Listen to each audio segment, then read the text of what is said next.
Assalamualaikum warahmatullahi wabarakatuh. Kaifa halukum? Alhamdulillah. Alhamdulillah bi khair wa afiyah. Sehat semua sekarang ya? Oke. Ya, semoga kita selalu diberi kesembuhan, diberi kesehatan di tengah cuaca yang masih bingung ini cuacanya, kadang panas, kadang hujan deras ya. Semoga kita selalu diberi kesembuhan. Dan jangan lupa dalam belajar harus selalu semangat. Karena dalam hadis Nabi Allah, thalabul ilmi fardhatun ala kulli muslim. Bahwasanya menuntut ilmu itu adalah kewajiban bagi setiap muslim. Makanya kita ketika belajar harus semangat. Sing ngantukan harus dikurangi. Yang masih males-males biasanya bawa jajan dikurangi dulu. Oke, bisa ya? Oke, sekarang kita akan melanjutkan materi dari yang kemarin.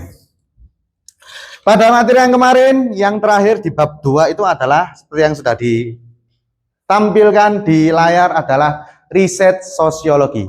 Apa itu riset sosiologi? Silakan dibaca.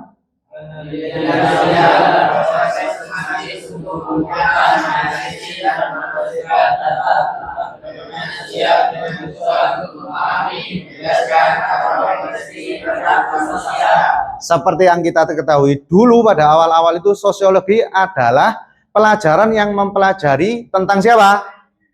Tentang manusia atau masyarakat. Lah, untuk mengetahui masyarakat itu secara mendetail atau secara terperinci dilakukan riset sosiologi.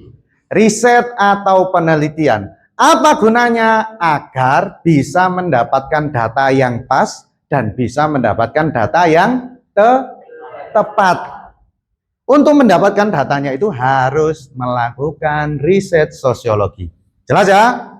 Nah, dalam melakukan riset sosiologi itu ada beberapa langkah-langkah yang harus dipunyai oleh orang yang meriset dan juga ada langkah-langkahnya dalam melakukannya. Yang pertama dulu, dalam melakukan riset sosial itu ada yang namanya sikap ilmiah peneliti. Sikap ilmiah berarti apa? Sifat yang harus dimiliki oleh peneliti. Jadi harus mempunyai 4 sifat ini. Yang pertama itu adalah objektif, yang kedua kompeten, yang ketiga faktual, dan yang keempat adalah sistematis. Jadi keempat sifat ini yang pengertiannya bisa sampean baca itu harus dimiliki oleh setiap orang yang mau meneliti sesuatu. Entah itu yang diteliti manusia, entah itu hewan mungkin, atau bahkan tumbuhan-tumbuhan harus memiliki keempat sifat ini. Terus, dalam melakukan riset itu ada metode dalam meneliti atau namanya itu metode penelitian. Ada 2. Yang pertama itu kuantitatif, yang kedua itu adalah kualitatif. Kuantitatif itu adalah yang fokus, metode penelitian yang fokus untuk pengumpulan data numerik. Berarti kalau data-data yang dikumpulkan berupa angka, maka itu termasuk penelitian kuantitatif. Misalkan dicari berapa banyak siswa yang semangat dalam belajar di kelas 10A. Misalkan ketika melakukan penelitian itu yang didapatkan 30% itu kurang semangat, 20% itu setengah-setengah semangat, 50% semangat. Lah kalau dengan menggunakan persen itu berarti menggunakan angka. Maka didapati itu adalah penelitian kuantitatif. Kemudian yang kedua adalah metode kualitatif. Nah, ini beda dengan yang kuantitatif. Kalau kualitatif berfokus pada data non-numerik. Biasanya menggunakan wawancara, kemudian observasi dan analisis teks. Tadi bedanya ini tidak memakai angka-angka. Kalau memakai metode penelitian kualitatif, biasanya menggunakan diksi atau narasi-narasi dalam menjelaskannya. Nah, itu yang membuat berbeda antara metode penelitian kuantitatif dan kualitatif. Kemudian yang ketiga adalah teknik pengumpulan data. Nah, ketika melakukan penelitian nanti ada namanya itu teknik untuk mengumpulkan datanya. Ini ada beberapa cara. Yang pertama observasi, yang kedua wawancara, yang ketiga kuesioner, yang keempat populasi, dan tiga ini caranya ini. Observasi, wawancara, dan kuesioner. Nah, observasi itu apa? Kita mendatangi tempat yang akan dilakukan penelitian.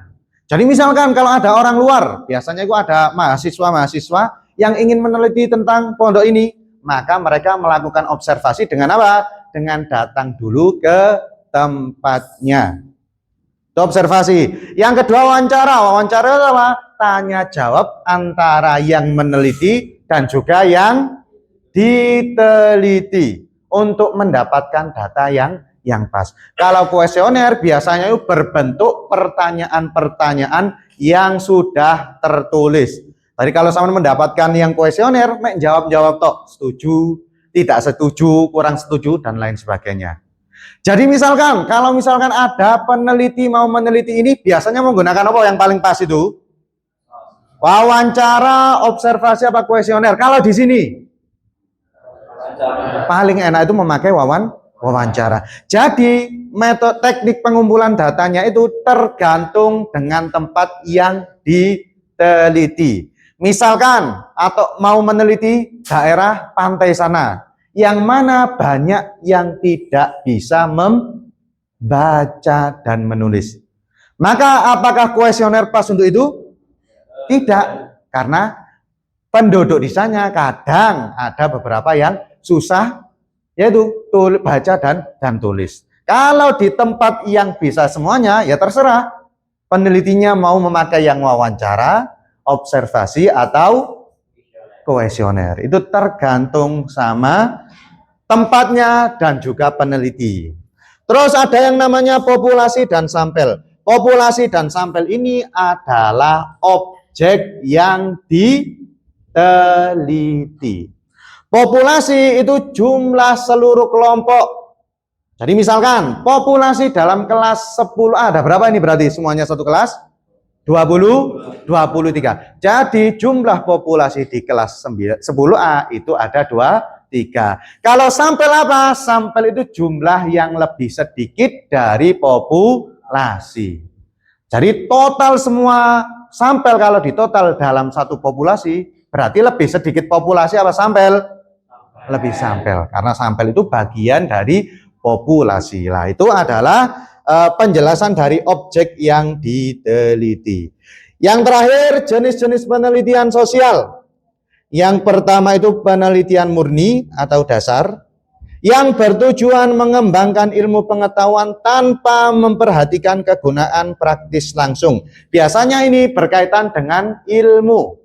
Misalkan saya mau meneliti bagaimana pengaruh kitab Madarij terhadap tentang pemahaman nahwu, nah itu bisa melakukan peneliti. Itu penelitian murni, maksudnya tidak langsung dipraktekkan secara nyata, tapi cuma sebagai landasan ilmu. Nah, itu penelitian murni. Kalau penelitian terapan bertujuan memecahkan masalah praktis dalam kehidupan nyata. Misalkan mau melakukan penelitian di sini, di daerah sini sulit air apa enggak?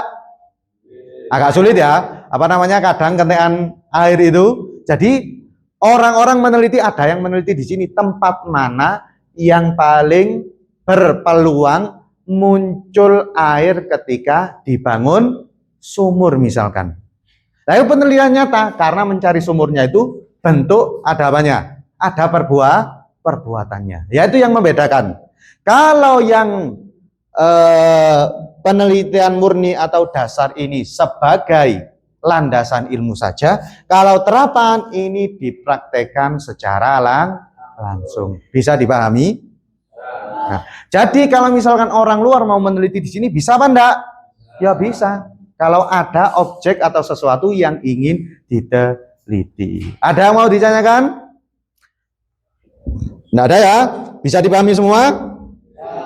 Jadi riset sosiologi itu apa? Untuk mengetahui sesuatu secara mendetail dengan langkah-langkah yang sudah ditentukan atau sudah direncanakan itu.